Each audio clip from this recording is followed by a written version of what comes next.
Yeah, that's the best you can do. God was so upset with having flooded the earth that he gave us a rainbow as an apology and said, I will never flood the earth again. Next time I do it, I'll do it with fire. I mean, come on, can you not see the absolute hypocrisy and evil of the God that you worship?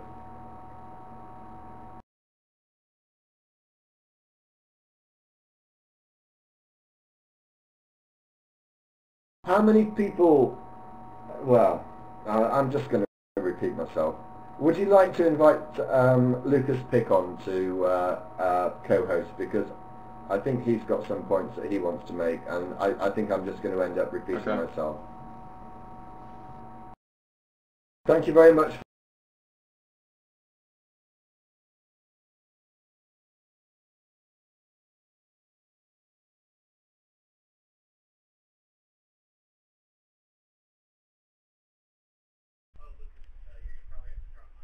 Yeah, I think so. Okay, sorry, I was just Skyping with Sickus Dickus.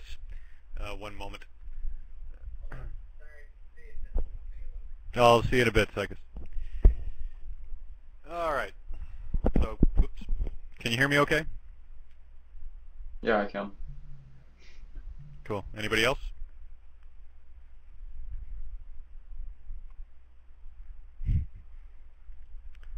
Cool. Alright. Well, I don't really know if I have anything to say that hasn't already been addressed. Other than, you know, like, the whole idea of there was one passage you read about how men's testicles who are that are not intact, those men will not go to heaven. So my question is, what does God need with intact testicles, and why can't he fix them when they die?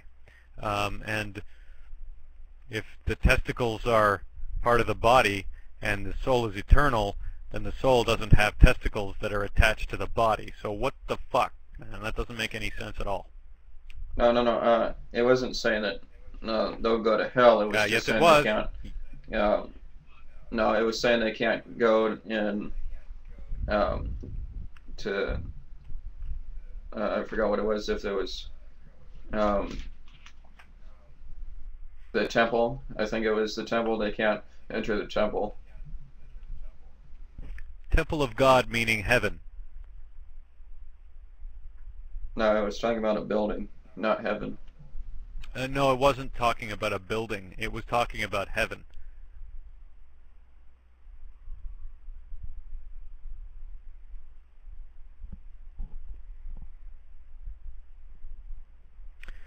Do you have any answers for that? Well, that's what I'm saying. I was talking about a building, not heaven. Read it again. I think it was Deuteronomy 23:1. Okay. Hey, another great observation of Steve-O. You're a twat.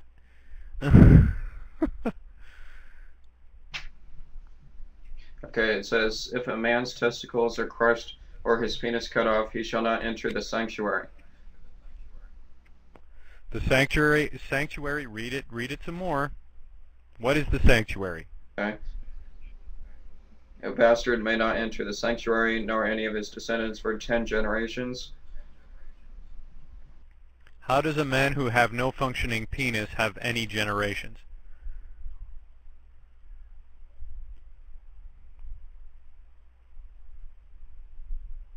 I think it's saying if he had a kid before something happened.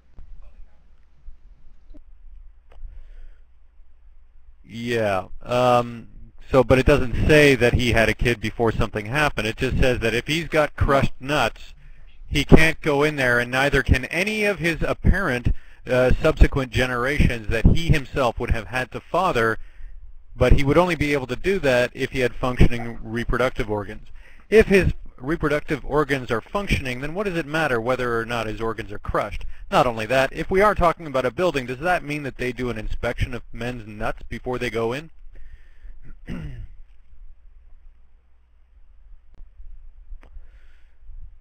When you last went to church, were your nuts inspected? No. Well, then how can you prove?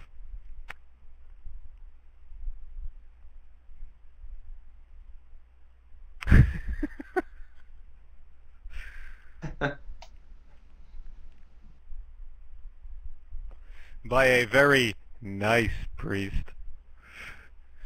He was gentle. But he didn't say turn your head and cough.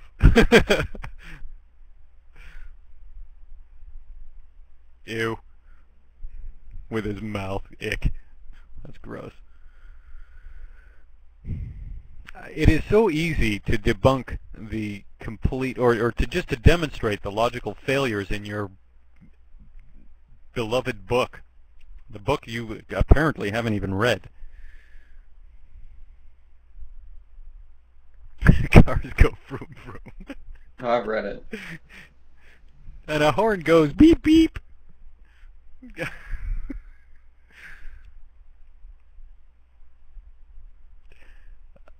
I really don't think you have, Nick.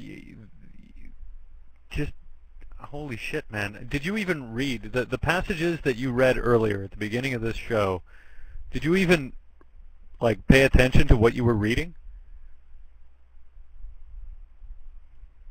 Well, it's 700,000 words, so I don't pay attention to all of it. You didn't read 700,000 words at the beginning of this chat. You read specific passages from the Bible. No, when I read the Bible. I'm talking about today, like an hour ago. Hares chewing cud, and you know hares don't chew cud. You know that birds, or you know that bats are not birds. Mm-hmm. Yet the Bible clearly states that they are. You know, I mean, and apparently the Bible sanctions testicular inspections before you go into church. I'll concede the notion that it's not going into heaven, but the fact is that I have never seen a nut inspection at a church before. If there were, there would probably be rioting.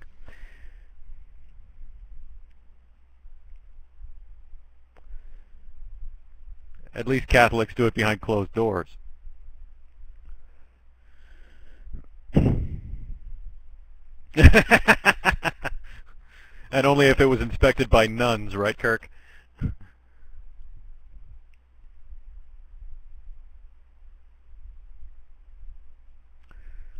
Yeah, but that wouldn't be church. That would be a brothel.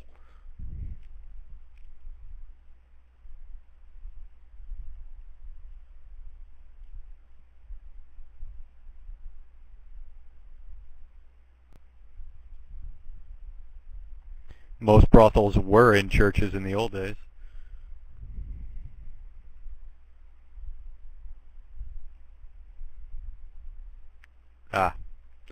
There's also, DPR just asked me to ask you the question, why is it, in your estimation, that only the animals that are known to the writers of the Bible are mentioned in it?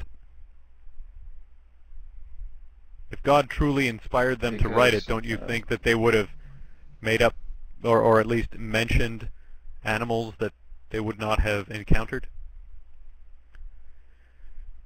Well, they did talk about dragons, which are now translated as dinosaur.